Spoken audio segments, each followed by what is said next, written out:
And it's so interesting to see, because that person you talked about, who's bus driver, probably goes from sitting on the bus to sitting on a couch when he gets home. Absolutely. And there is no movement. That's just life. Yeah, the disconnection from what our body craves in terms of movement, food, light, sleep, everything, right, is just really wide. We're talking about the role of movement and exercise as it relates to diet and the effects of diet, and in particular, in this case, on mental health. Yeah, it's a very interesting study that I came across it just the other day. The headline was "Running Fixes What Junk Food Breaks in the Brain." Yeah, so I'm like, okay. What a great title that has so many problems. I know, right? Like seriously, for so many years we've been saying you can't outrun a bad diet, and this is now telling us maybe you can. But it's not true, like you can't. Fixes. Running and fixes are the wrong words. I mean, those are the two that need addressed. And of course, it all comes down to, yes, exercise does release those happy hormones, those endorphins that really create a more balanced brain neurochemical environment. So you're not craving, you're not having those depressive thoughts, and you feel accomplished. So, I mean, it all makes sense. But I feel like they should do these on humans, that you can totally replicate on a human. And the other part of the study that we cannot ignore is the gut-brain connection.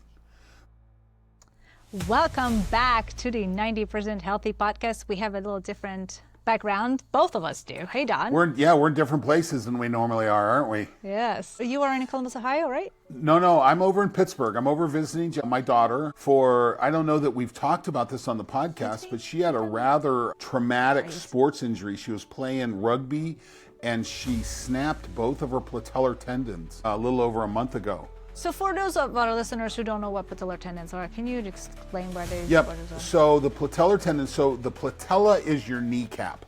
That's the little bone out there on the front of your knee. And the tendon is the tendon that goes from the patella down to the tibial tuberosity, or the top of the tibia. If you reach down to the bone that makes up the bottom of your leg, you'll feel a little bump there. That's called the tibial tuberosity. So that's where the patellar tendon is. And then once it goes over the patella, it turns into what's called the quadriceps tendon. And that's what ties into the four big muscles in your quadricep and that extends your knee. So she was playing in a rugby game. We happened to be here. Her mother and I were watching, and boom, she goes down. And I looked at her mom and I said, "Jacqueline's hurt." I thought she'd broken a bone. Yeah. Get out there on the field, and she had ruptured both patellar tendons. So she had them surgically repaired the next day and working her way back. So her mom's been over here living with her, helping her, because she's in straight leg knee braces for going to be almost 8 weeks. She's starting to get flexion in her knee now with physical therapy. So yeah, I'm in Pittsburgh visiting my girls. That's nice. It's good that you guys can really be there for her. I think it means a lot. It's a blessing. There's no doubt about that. But you are down in my old stomping grounds, West Palm Beach. I'm in West Palm Beach at Eudaemonia this weekend. It's Eudaemonia's second year, and they did a good job. I mean, it is flooded with people. The rooms of the speakers are full, and I think the exhibitors are probably going to be happy by the end of the weekend. I mean, I don't know how motivated these people are to purchase stuff, but there's a lot of stuff. Well, when I was working with Longevity Labs, the hot spots, obviously LA was an absolute hot spot. I think we sold as much product in Southern California as we did in the rest of the country combined. Then Dallas and Miami were also very big markets. And when you look at this, beauty's important, how you look is important. And aging becomes part of that. So I think it'll probably be and the finances. I mean, you're in freaking West Palm Beach, Florida. You go across the bridge to Palm Beach, and it's one of the most exclusive. I mean, it's like Monaco-like money. So, and those are the people that are walking around that show. So I'm sure it'll turn out to be pretty good. And, one of the challenges is, Klaudia, is that not all of us have endless resources to throw at this. Definitely not. I mean, I'm walking around, can afford that. That's cool. But then also, there are some like new different ways of supplementing with like protein bars, new different little beverages that are like functional, and new ways of making the old different type of thing. Yeah, and I think that's what we're talking about with 90% healthy. What are how can we do this? If you don't have, I don't have to think about it, money. Yeah. And you have to think about purchases. What do we need to do? And that's what the show is going to be about today to a certain degree. I wanted to say something about also with the repackaging the new or the old. It's also interesting. I'm seeing, well, this one particular, like you're familiar with Viome, the microbiome testing company. Yes. And so I was just talking to the founder, and it's really interesting to see. I mean, I got my Viome test back in like 2017, 2018, long time ago. Right. It's still in its infancy, but back then it was in major infancy. And they really have evolved across the board. I mean, they're not only doing microbiome tests, but they're now doing oral microbiome tests, which I didn't know until very recently, that there are a lot of different things that you want to know about your oral microbiome.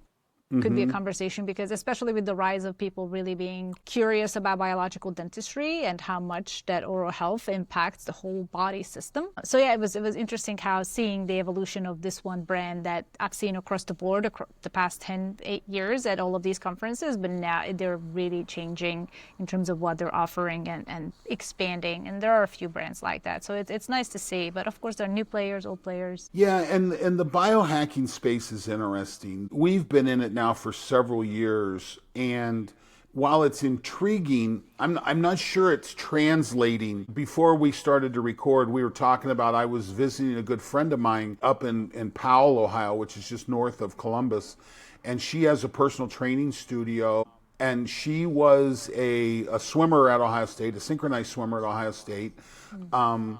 And we were having a long conversation, and the conversation turned to HRV, something we talk about routinely. She didn't know what it was. And I'm probably going to be going to do a workshop for her trainers.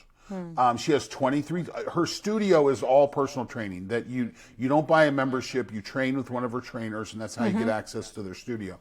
But I'll probably be doing a workshop with her trainers on HRV. So the point I want to make is that we're kind of ahead of the curve. And don't expect, a fitness professional or a sports and fitness professional necessary to know all the things that we're talking about, whether it's blood flow restriction or HRV or, oh my God, Klaudia, I've been talking about wearing a heart rate monitor for 35 years. Yes, yeah. And it still isn't mainstream yet. And I don't understand why I've failed, because I've obviously failed. Well, it's not you. You can't do it alone. It's a massive weight to carry. Yeah, well, we keep banging the drum on this, but that's one of the fun things about being part of 90% Healthy. We get to talk about some of the state-of-the-art stuff, but we also want to make it approachable. So, our client that we refer to all the time, Joe Bag of Donuts, so that they have access to this and don't have to budget $5,000 a month for supplements. Oh yeah, biohacking can get really expensive real fast. I've talked about this before, and even like I was listening on one of the panel talks, which was about toxins around us, and something about talking about toxins gets depressive really fast. Because all of a sudden you just realize that everything around us is here to kill us, which is what we've talked about. The air we breathe sucks, the water we drink sucks, we can't win. So what is it that can you manage? Or is it really a toxin? Let's be really clear here. Poison is in the dose. Right. Okay. And that's and I think, listen, the stress that comes from worrying about everything could be more detrimental than just go ahead and eating it. Okay. Yeah, I like the joke. Your longevity practice is aging you, seriously. Yeah, and so I think that's important to pay attention to. And Lord knows, I do not have a monastic nutritional practice or a monastic exercise practice. But you know what? What I am doing is paying off. I feel really good about it. I run into people. When I do the age tests, I'm way ahead of the game. I feel really good. None of the age tests yet take into account really lean mass yet. because I'm walking around with a lot of lean mass compared to most people. Yeah. So when that becomes, when that gets indexed in, all of a sudden, you know, I'm a teenager. 100%. Not quite, but you know, a lot of this stuff is evolving. So I think it's important to always have a good conversation, to examine, figure out where it works for you. And again, that's what we're trying to do with the podcast. Yeah, and it all comes down to anybody I talk to in this longevity space. And I'm so surprised that these are conversations to be had. Where like, oh, you got to get the basics right. I'm like, duh. It's like, it just, everybody's nodding. I'm like, no, like, no freaking way. I know. Like, unless you have the foundation solid, no matter how many supplements you take, how many peptides you inject, how many red lights you sit in front of, if your foundations are broken, then you're not going to have the biggest benefit for your efforts. I mean, there is going to be benefit, obviously. Yes, you do help, but it's not going to take you into that like 90% rate where we want you. Like 90% means have your solid foundations. Actually, it's, you know, I couldn't find it, and I really wanted to find it because I just saw a small clip of Kayla Barnes talking at a conference, and she mentioned something, and I wanted to send it to you, and then I lost it. I couldn't find it again. Anyways, I might find it and I send it. She talks about exactly what we talk about. She goes, and I'm like, no way, that's our thing. So she says that you can get to a 90% level with having your basics and all the legit foundations solid. You can get to that level, and then that last 10% is when you do the stem cells, you do the peptides, you do XYZ. So I'm like, no, that's our message. You know, our challenge is this, and I learned this a long time ago. I was actually in a physics class, and we're talking about E equals mc squared, Einstein's theory of relativity. And so the energy that it takes to approach the speed of sound, mass times the speed of sound squared. So as you get closer to the speed of sound, the amount of energy it takes becomes exponential. It's relatively early on. Going from 0 miles an hour to 4 miles an hour, we can do that walking. We can go to 5 miles an hour running. We can get on a bicycle and get to 20 miles an hour. We can get in a vehicle and get to 100 miles an hour. We start getting up to speed of light kind of things, and it takes a massive amount of energy. Well, this is, with what we're doing, it's the same thing. We can do some really basic things. We can walk, we can jog, we can ride a bike. And while many of those things are, you know, directly affect what we're talking about, the analogy still holds true. And the other thing I think we can't ever forget, Klaudia, and this is why it's so important for our audience to share. Not everybody thinks about these things. And I'll tell you, when I'm thinking about health and wellness, when I'm thinking about these things, the person that keeps coming back to my mind is a guy by the name of Jason Hargrove. Jason was a bus driver, a Detroit bus driver. And we met him at the beginning of COVID. And I remember sitting watching TV, and here's this Detroit bus driver comes on. People are coughing all over him. He's talking about people coughing, how this is a big deal.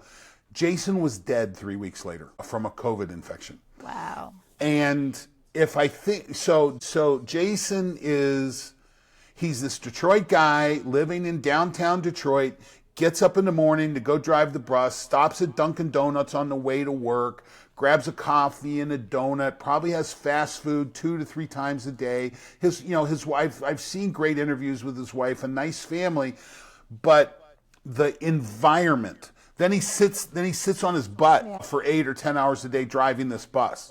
So Jason Hargrove wasn't getting off work and going down to Lifetime Fitness. Okay. And so this is the challenge that we run in, that while you and I have studied exercise, have studied wellness, this has been part of our lives for a long time, much longer in mine than yours. But the rest of the world does not follow in our footsteps or in our wagon tracks. Yeah, no.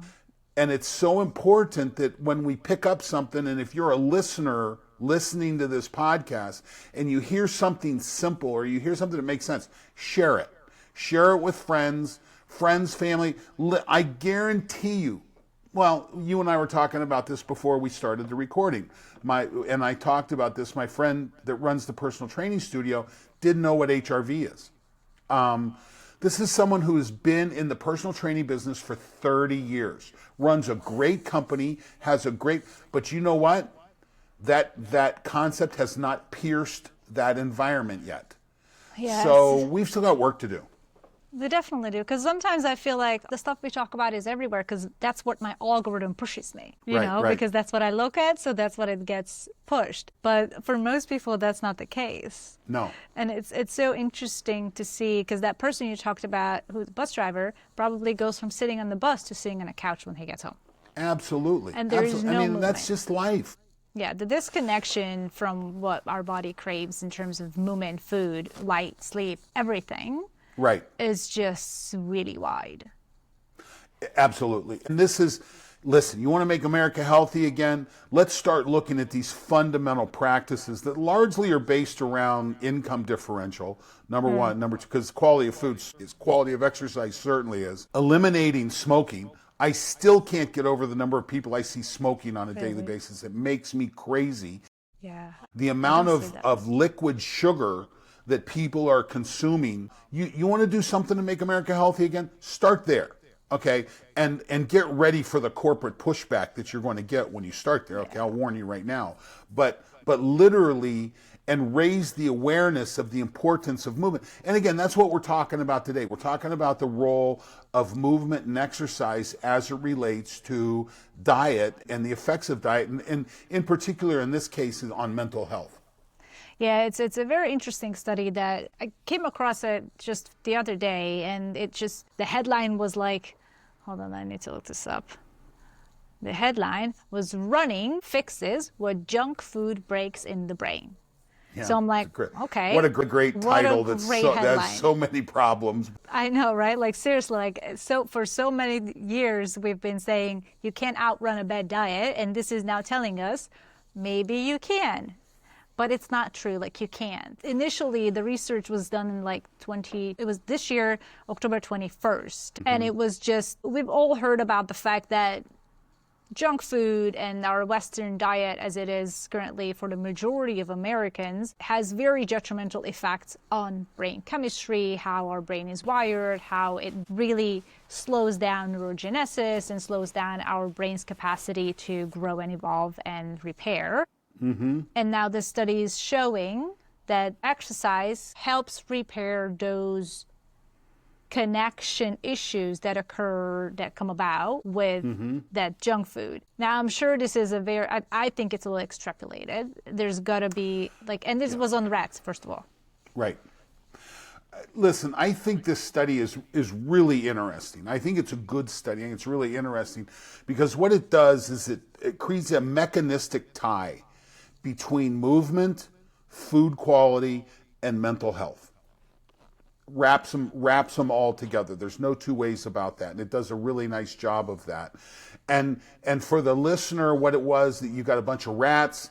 They put them on what's called a cafeteria diet, which is essentially the rat version of the standard American diet, high in sugar, high in saturated fats. So it's designed to create metabolic problems. But then it gave the rats an opportunity to move or not. And the rats that then exercised on this diet had improved mental health. Now, I don't know how you measure mental health in a rat. I'm sure there's good tools for this. They did assessments like learning, memory, and emotional responses. How? But, I don't know. Rat, I don't know. Anyway, but the rats were fed this diet. They were given the opportunity to move. So it was a really nice tie. And then mechanistically also what we saw increased hippocampal thickness. So the hippocampus is the part of the brain which is essentially your short-term memory. It's really important. It's kind of like the RAM memory in your computer. It's right there, ready to go. And the better it is, the better you do. There's a drop in hippocampal thickness typically with aging. There's a drop in hippocampal thickness typically with mental diseases of aging. We know, again, back when I was working with Longevity Labs, I keep touching my shirt, so if it's coming through on the microphone, I apologize.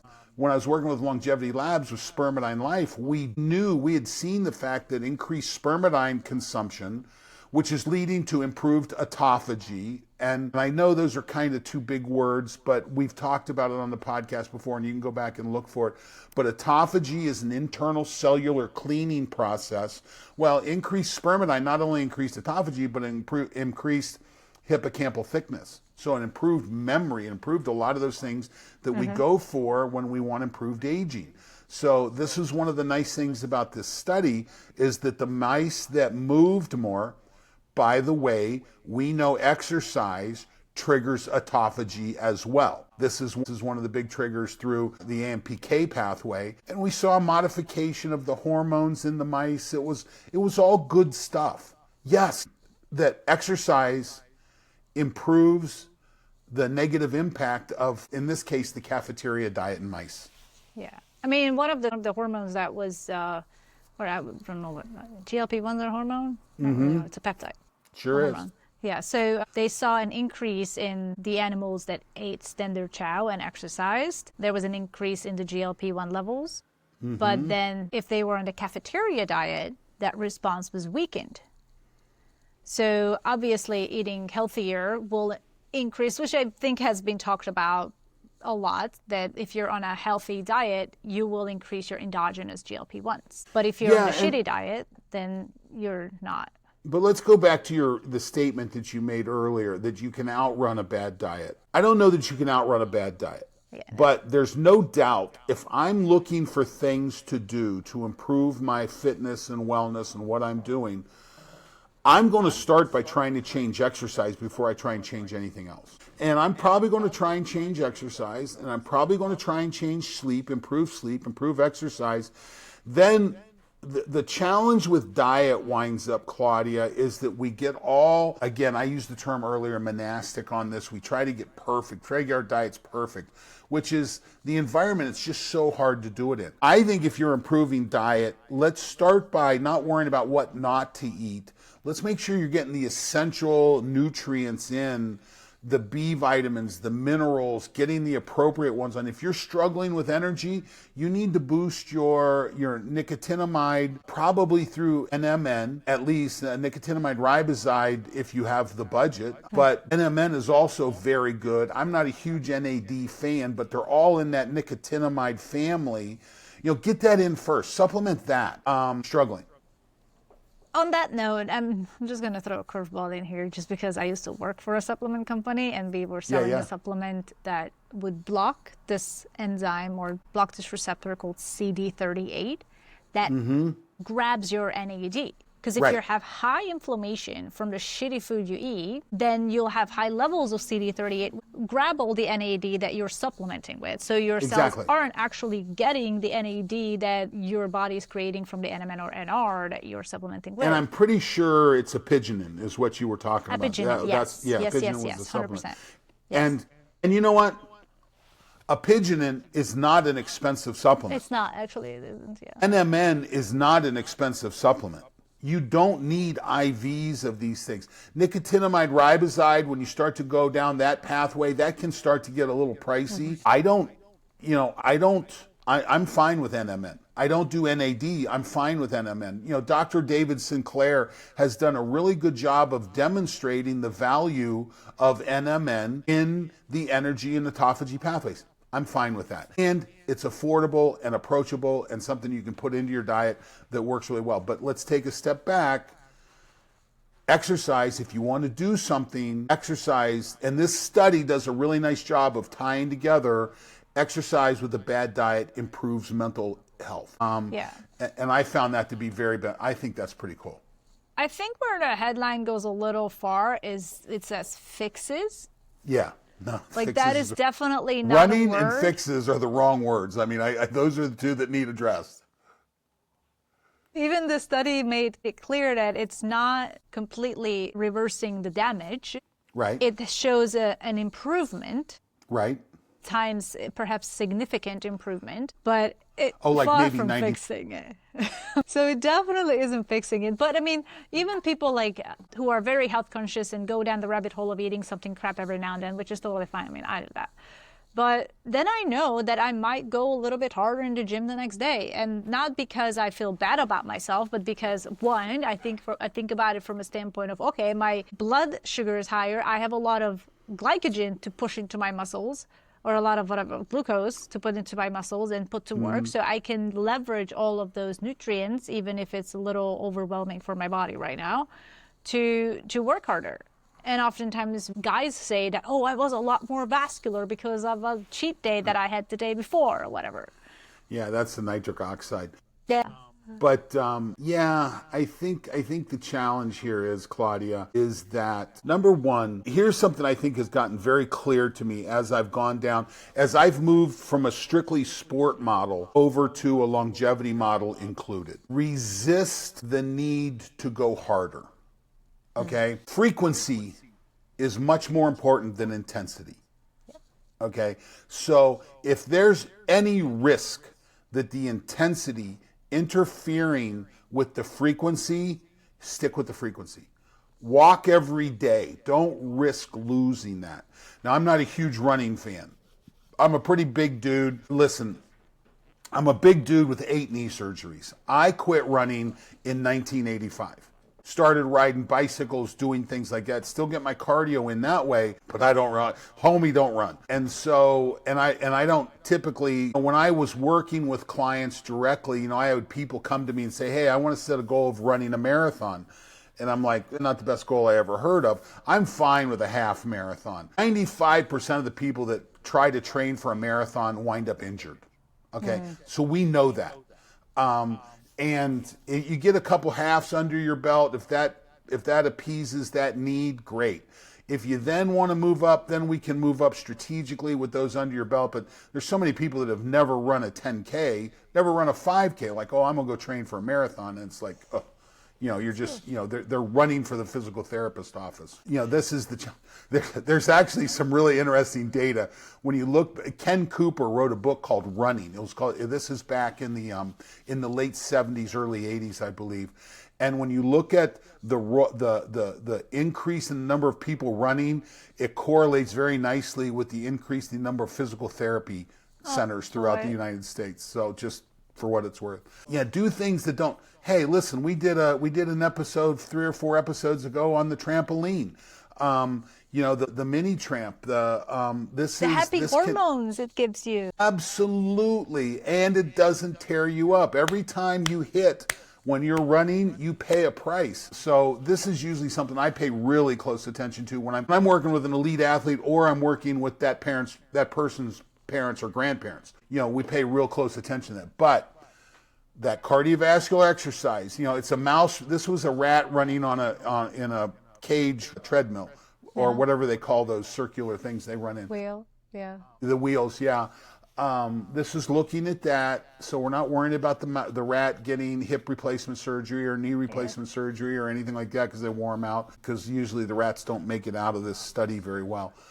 But the benefit is there with this improved hippocampal thickness, with the improvement of that. Oh, and the other part of the study that we cannot ignore is the gut-brain connection. The gut-brain connection that exists in this, which goes through the vagal nerve, which we have, just a boatload of discussion about. It really reinforces that connection. So that's the beauty of a little study like this, that I think it's important to pay attention to. And it mentioned something along the lines of improving depression-like behavior. And of course, it all comes down to, yes, exercise does release those happy hormones, those endorphins that really create a more balanced brain neurochemical environment. So you're not craving, you're not having those depressive thoughts, and you feel accomplished. So, it all makes sense. But I feel like they should do these on humans, that you can totally replicate on a human. Well, and they will. This was early on. You look at mice and then you work your way up, and they eventually will. And you know what? We're already doing these studies in humans. We already know exercise improves depression, improves attitude, and does all these. We know this. This is why in the DMS-5 diagnostic guidelines for mental health, exercise is one of the recommendations. Our challenge, and this is what's killing me, Klaudia, our challenge is getting the connection between the Jason Hargroves of the world and the gym and the environment to exercise. There is such a huge disconnect there. And I think this is one of our challenges as professionals. And again, if you're interested in making America healthy, we've been talking about this since the Civil freaking War. Okay, the fact that our warriors, John F. Kennedy came back with the presidential fitness because we were dealing with the effects of Vietnam and what was going on there. We saw it following both World War I, World War II, the Vietnam War. Everybody gets all up in their grill about our people aren't strong enough, our people aren't flexible enough, our people aren't fit enough, so we need a national movement. Great, do your national movement, but we've got to get this in to where it hits Joe Bag of Donuts, to where it hits the Jason Hargroves, to where it hits the people that maybe don't have the socioeconomic capabilities to belong to a country club or belong to a Lifetime or an Equinox or something like that. We just had a really good interview in our last episode with Eric Malzone, and he was talking about the renaissance of the high volume, low cost fitness facilities. So we can now get through the door of a pretty nice facility for less than $50 a month. And listen, I know $50 a month is a lot of money to some people, and there's ways to do it even less than that. The beauty is you can go walk in a park and achieve these goals. And I realize there's neighborhoods that walking in can be dangerous. I get it, okay?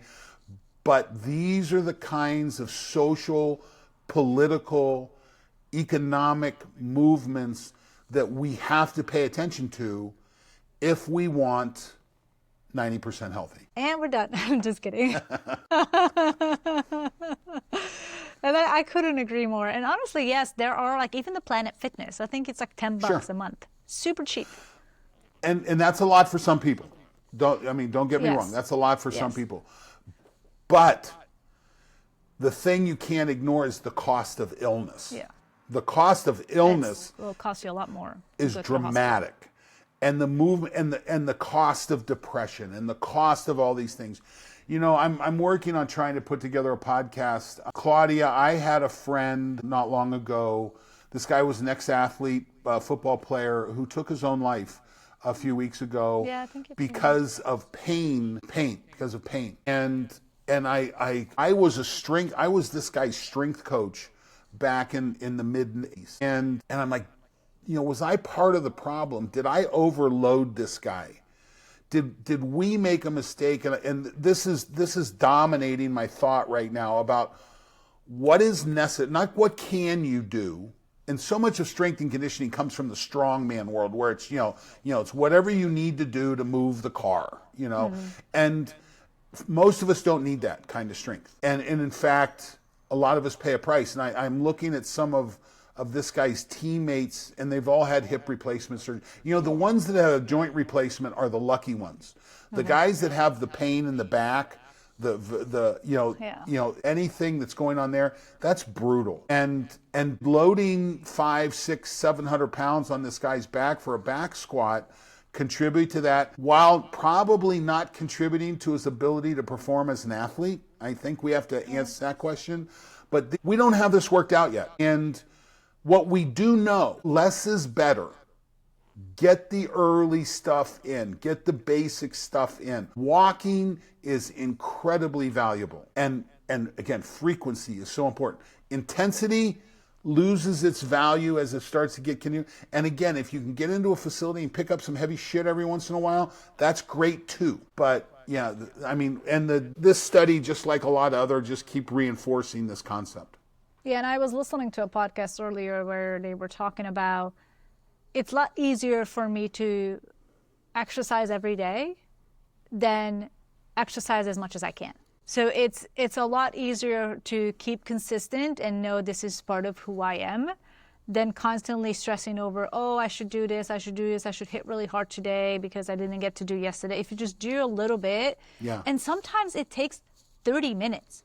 You don't need to crush the gym for an hour and a half. That's what I used to think. I used to be the person if I'm not, no, then it wasn't worth it. In the past 6 months, I have such an insane travel schedule that I haven't been able to maintain a solid training routine where now while move every day, whether it's some mobility, some stretching, some walking, some type of movement does occur, but it's consistent, but it's not structured.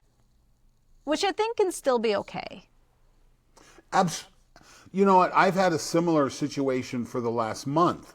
that while Laura has been over here with Jacqueline, we talked about it at the beginning of the show, for the last month, I've been helping a friend of mine remodel his bedroom and bathroom.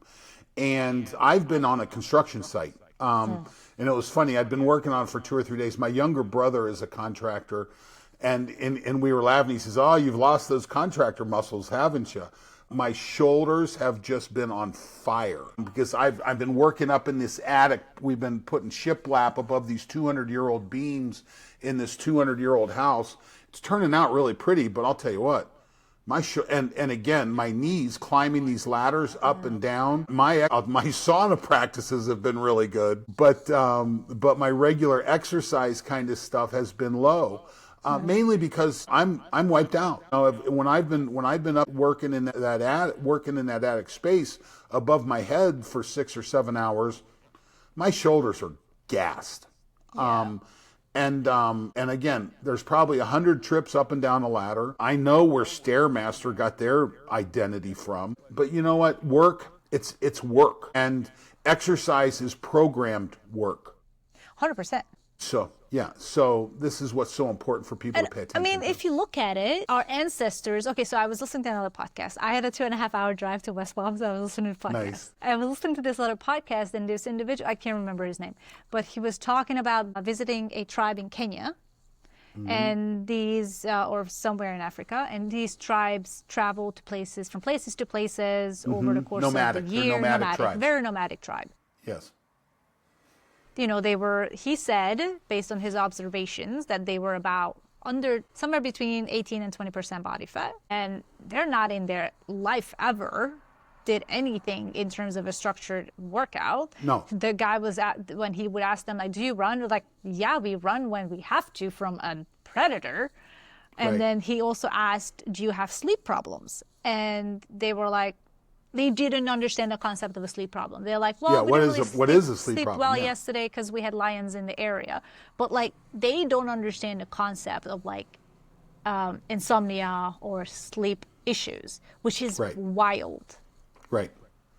Well, and again, you know, listen, thank goodness that we have done well enough that we can have those problems. You know, we're blessed to be able to be in a position where and so let's learn from. Happy. Pardon me? But they're also very happy. I mean, they don't know what they don't have, obviously. But again, privileges in our modern world come with a cost. Maybe we need to do a podcast on, does having more stuff really make you happier? Probably not. Probably not. Yeah, so we should talk about that. But yeah, this is the important thing. You're in your situation that you're in. You're and we're always trying to work it up. Number one, understand your environment is pushing against you. If you haven't seen this, I've done several talks on this, on the fact that it's the environment that's the problem. It's not anything you're doing. It's the fact that we don't move enough. We don't have to adapt enough. We're not getting a variety of different food coming in because of the loss of nomadic situations. So we've got to take a look at, okay, what is our lifestyle now? And then how do we proactively modify our lifestyle with supplements, with exercise, with sleep mitigation, with light therapy by programming light. You know, we have a dog, Jackson. Jackson wakes me up every morning because Jackson wants to go outside, and inevitably it's happening right at sunrise. So I think about our podcast that we did with Molly Eastman talking about sleep, and you know what? I'm not struggling to get morning light right now because of my dog. But I do come back in and use red light and energizing light systems like that on top of that. But yeah, understand the environment is pushing back against you. And at some point in time, we have to make a decision about what are our goals, what are our objectives. Maybe it's not about having more shit. Maybe it should be more about events. Maybe it's more about, Laura and I, we made a decision 4 years ago to start this nomadic lifestyle. And there was a 12-month process period there where we were in 10 national parks in 1 year. That was so cool. Yeah. And we've been within an arm's length of each other for nearly 3 years. You know, this is the first extended period of time that we've not been within an arm's length of each other. And you know what? It's been good for us. It's been really good for our relationship. So, nice. Taking ownership of this, of yourself. And we hope that someone who's listening to the podcast sees this as an objective. I want to invite people who are listening to the podcast, reach out. I had a situation, I was over visiting another friend, and her son's girlfriend told her she's listening to all her podcasts. And I'm like, that's the person. But so if you do listen, you find it beneficial, we want to hear from you. And if you hear something you think is good, share it. Yeah. Share it, like it, do all those things that make social media grow. Yeah, share it with someone who needs to hear all of this, because that's the best way for us to really grow and get the message out and really share the news that's floating around on the internet. And apparently some people still don't know what the hell HRV is. So yeah, that's our challenge. And then the next step, it's not just the personal trainers don't know what HRV is. It's what are we doing to help the Jason Hargroves of the world? How are we, again, that's that third standard deviation, or maybe 2 standard deviations to the left of the mean, or maybe it's in the first standard deviation to the left of the mean. How can we help with the environment? There are political things we can do. There are social things we can do. There's lots of things that we can do to help these people. And we know, move more. Yeah. Okay, number 1, nutrient-dense food. If you don't have nutrient-dense food, then you start to look at supplementation. You don't have to lose your mind over this, okay? Sleep, we've learned sleep is critical, okay? And there's things that you can do to improve your sleep process. And finally, light. But more importantly, Klaudia, purpose. You got to wake up in the morning and have a reason to push back against the environment. And so if there's anything that we can do to help with purpose, that's one of the first things to start to take a look at. And again, it could be just dancing at your grandkids or your great-grandkids' wedding. That could be the purpose. So keep those in mind as you're working your way through your life today. Yeah, and I was reading a book recently where they talked about having an inner purpose and an outer purpose. Mm-hmm. Where it's really similar to what my friend talks about, where he talks about having every goal you have should have a selfish reason and a selfless reason. Yes. So I love that. I totally see how it plays into, yes, you got to do things for yourself. You do have to have your inner reasoning of doing it, but then you also have to have that doing this for something greater than yourself. Absolutely. And that's, listen, I know for me, one of the reasons I focus on my health, because I need to be in a position where I can help my wife and daughter. 100%. I want to be as good a supplier and protector 100%. and Scott Galloway is touring the country right now with a really interesting book on notes on being a man. Well, we have a responsibility to our tribe. And so that's part of that is mine. I've kind of moved, I had goals of winning titles and doing that kind of stuff a long time ago. Mm-hmm. I've been married now for 35 years. I've got a great family. I've got a great kid. My goal is to help her find this next step and to support her. It's to help my friends. I'm probably going to go back to that personal training studio that I discussed and do workshops on what is HRV? Why is a heart rate monitor important? The things that why is blood flow restriction training so beneficial? We're going to do all those things. And if someone out there, if you have questions about it, please let us know, because we want to know. We want to help. Know. Yes, we do. And leave us a comment, let us know. I do have one more question for you. Mm-hmm. What was your takeaway from this study? What do you want our listeners to take away from this study? That it's one more piece of data done in a very mechanistic way. I mean, there's a link. There's a link between movement, food, and mental health. That link goes through the gut-brain connection, okay? Goes through the vagal nerve. These things we've been talking about, it's just another point that's supporting this relationship, which always goes back to, and Klaudia, you know what? When we find a reason to modify 4 rocks in the jar, I'll modify it. But right now, I keep going back to it. It's a pretty solid model. The jar is purpose. The big rocks are movement, nutrient-dense food, sleep, and light. You can put gravel in, you can put sand in, you can put water in. There's little things, but you got to get the big rocks first. Yeah. Even if diet is poor, movement is beneficial. That's what it's supporting. That's why it's the first rock in my jar. Yeah, 100%. And it can never like one doesn't cancel out the other. Like if No. it doesn't give you the reason to one thing very poorly because you're doing another thing really, really well. Yeah. But they do compound on each other. Yes. In So my opinion. You tell me, what did you get from it? I was very simple, like move consistently for your brain, for your gut, for your body. I mean, I think over and over again, especially when we're talking about longevity and living healthy, long life with a really good health span, movement cannot be not part of it. It doesn't have to be lifting weights 5 times a week. It has to be. No, it doesn't have to be CrossFit or high rocks or marathons. Yeah. Absolutely not. You have to move. Cool. So, okay, and maybe what we do is we try and put a podcast out there to help you move for 45, 50 minutes, an hour, and just reinforcing the behaviors, reinforcing the decisions you're making. Like I said, that's kind of why we wake up in the morning, and we're grateful that you are listening to us.